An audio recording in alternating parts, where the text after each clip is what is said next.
Good evening, everybody. We're back out here working on the MR-2 Spyder. Got a whole bunch of new parts, a full fuel system that needs to go in this thing.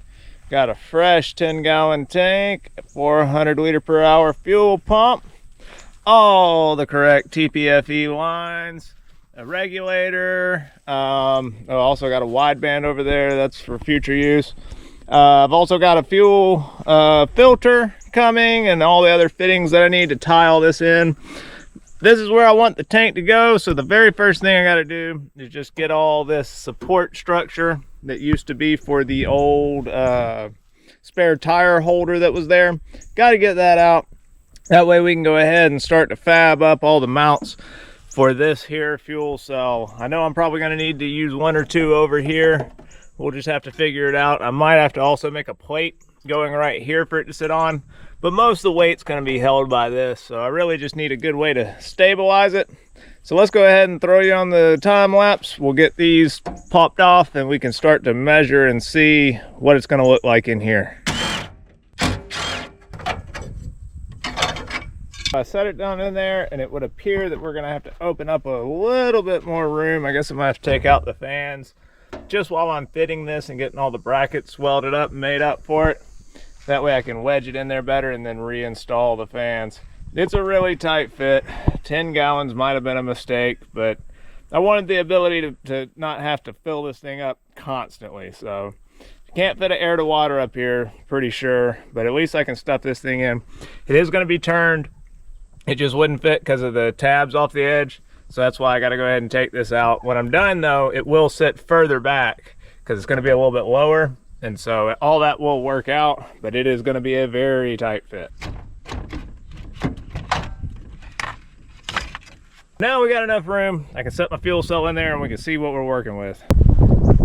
Oh, that's much better. And see, we have enough room for our fans. We just have to have them out of the way while we're getting this in there. I like it further over here. That way it will run right up the tunnel. Got to make my brackets to hold the fuel cell. Got it marked up here. Just got a piece of sheet metal, marked it into 4 strips. They're not quite even, but that's all right. Gonna go ahead and saw them out real quick so we can cold roll them and drill them out. Alright, got all the brackets made, cleaned up with some alcohol. Now I just got to go ahead and paint them all white so they won't rust. All painted up, ready to go. Now I just have to screw them on down to the car and throw the tank on them. Got all my mounts in and bolted up.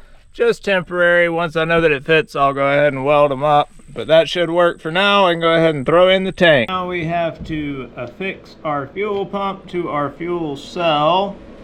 Just gonna pull off the caps there. We got this beautiful new high flow fuel pump. The inlet on this pump is in fact -10. So we have a wonderful -10 inlet. I have a ORB 10 to -10 fitting. Then gonna go to this nice -1090 straight on there, straight out.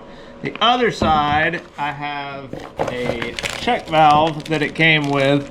So I have to use this valve. And so what I'm gonna do is, we're gonna use this -6 to the -8. And then I have a -8 to -6. That way we can go back down to -6 and run out the rest of the lines we just made. So let's go ahead and start test fitting this thing now. There it is, folks, mounted up. I know it was kind of dark in the previous clip, but you see I got all these in here. I'm gonna swap that out to a longer one so it matches all the rest. Bolted in, good and strong, doesn't move at all.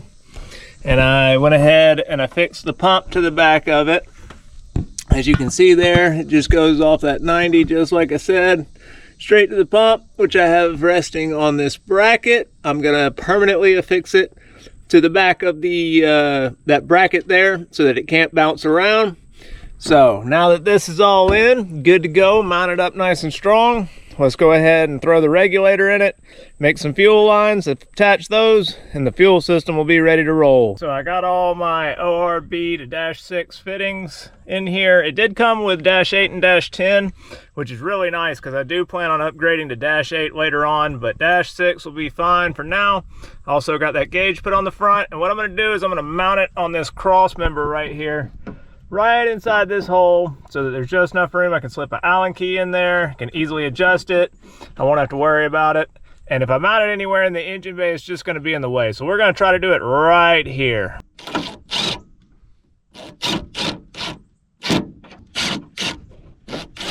Mount it up really good. I don't think that's going anywhere.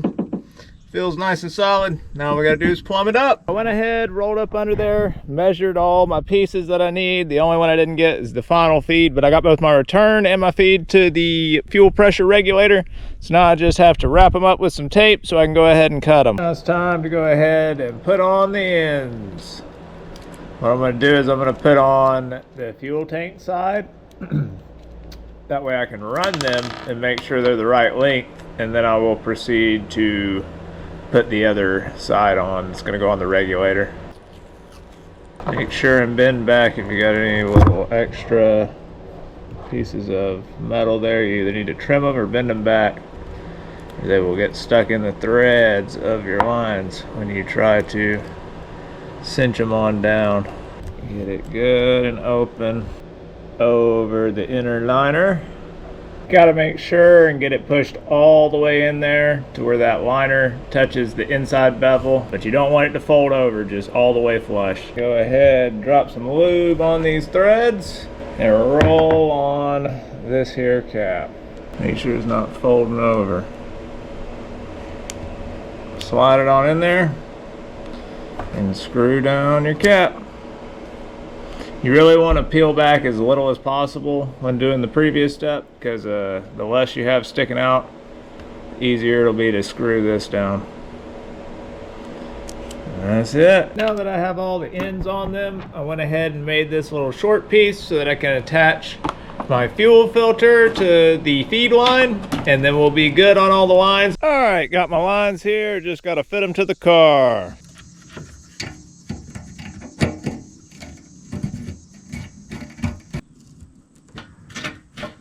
Got them nice and routed up in here, and I can go ahead and attach them. The straight one goes on the inlet outlet port like so, and then the 90 goes on the return port. Go ahead and feed this one up through there. Got my inlet, my outlet, and the return line all hooked up, good to go. So let's go up top and I'll show you what we got going on up there. I'm gonna come back through and make a mount to hold these up here, but as you can see, they ran pretty good.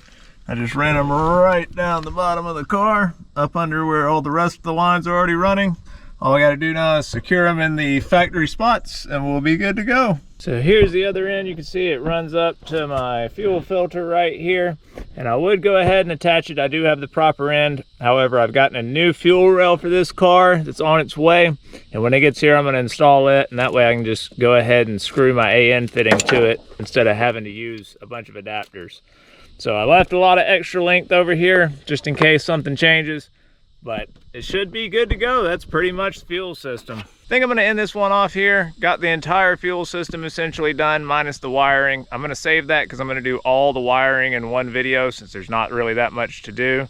I did go ahead, I got the tank in, I got the lines in, the fuel pump, the regulator, everything but attaching it to the rail and running wires to it. So I would consider this a pretty productive session. So I'm going to leave you to it with that one. Tank is in there, mounted up good and strong, everything connected. We'll be back next week installing the new shifter that I got and just tying up the last few little loose ends, and then all we need is a computer and we are off to the races. So thank you all so much for watching and being patient, and we'll see you again real soon.